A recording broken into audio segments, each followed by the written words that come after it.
Sa Biyernes, October 24, ay 16 years na ang It's Showtime kaya sadaan madlang people. Dahil wala pa rin daw paramdam ang Kapamilya Noontime Show kung magse-celebrate ba sila ng anibersaryo sa araw na yon. Inaabangan kasi taon-taon ang magpasikat week-long celebration ng show tuwing sasapit ang kanilang anniversary week. Komento nga ng mga fans, mukhang malabo nga itong mangyari ngayon dahil busy ang main host sa mga ganap nila sa loob at labas ng bansa. Lalo na si Vice Ganda na may tinatapos pang MMFF movie ang Call Me Mother.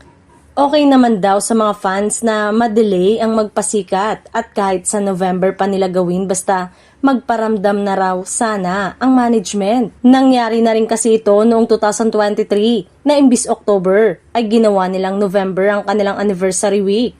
Ang magpasikat ay ang taunang segment ng It's Showtime kung saan ang mga host ay nagtatanghal ng kani-kanilang mga espesyal na production numbers bilang bahagi ng anniversary celebration ng programa.